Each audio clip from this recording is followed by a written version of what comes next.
Dahil hassle pa rin ang pag-uwi sa Pilipinas, uso ang virtual parties o Zoom reunions. Kaya lang tayong mga Pinoy, mahilig sa mahabang kwentuhan at hindi mapigilan. Nakakalimutan tuloy natin ang iba. In this video, I will share 3 tips para sa mas interactive at hindi nakakainip na Zoom virtual parties. Hi, ito po si Sheila ng Pilipinas Info Exchange discussing issues para sa mga Pinoy na nasa abroad. Last Friday, nag-attend ako ng virtual reunion ng high school batch ko. Wala pa kaming 50, pero ilang oras na nakalipas, hindi pa rin kami tapos mag-introduce sa isa't isa. Don't get me wrong, I love listening to their updates.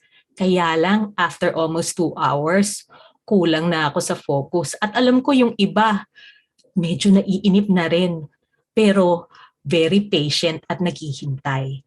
So, I sent some suggestions sa mga host and I realized pwede ko ring i-share sa inyo aking mga pakababayan ang ilang Zoom tips para sa mas interactive na Zoom reunion. The first thing I recommend is to use Zoom breakout rooms. Na-shock ako nung sabi ng isang host, di daw niya alam gawin to. So, kung sakaling hindi nyo alam, I will share with you kung paano gawin ang breakout rooms. Pero, before I share the resource, ano nga ba ang pwedeng gawin sa breakout rooms during Zoom virtual reunions? Well, diba sabi ko sa inyo, 50 kami doon sa batch reunion ko. Kung inassign kami randomly in groups of 5, tapos doon kami nag-introduce sa isa't isa, mas intimate at walang hintayan.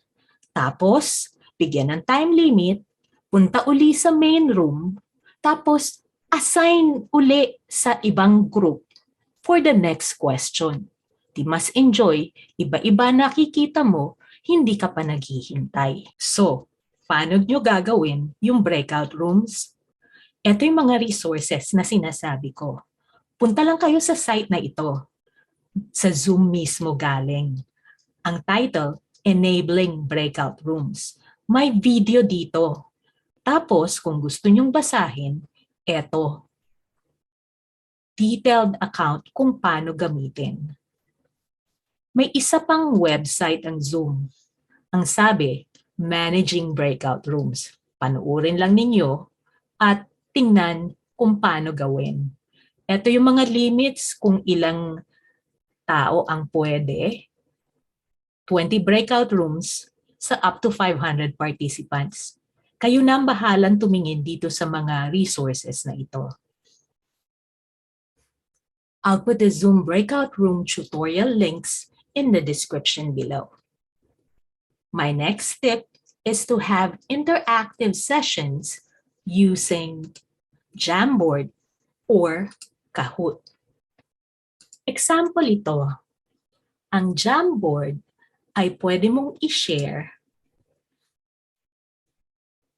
Copy mo lang itong link, tapos ilagay mo dun sa chat yung link. Pag clinic nila yon, pwede na silang gumamit nitong pen, gumamit nitong text box, o kaya itong sticky note, parang post-it note ito. Sabihin natin, ang tanong, nasan ka na ngayon? Kung ikaw ay si Susan at ikaw ay nasa New York City, type mo lang yun, tapos ilagay mo na nasa North America ka.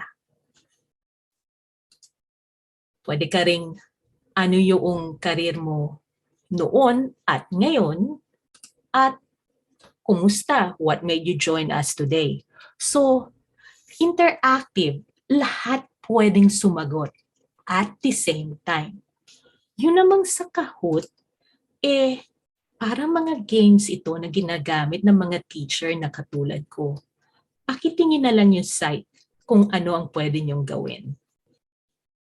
Ang pangatlong tip ko ay Kailangan maging aware tayo sa time differences.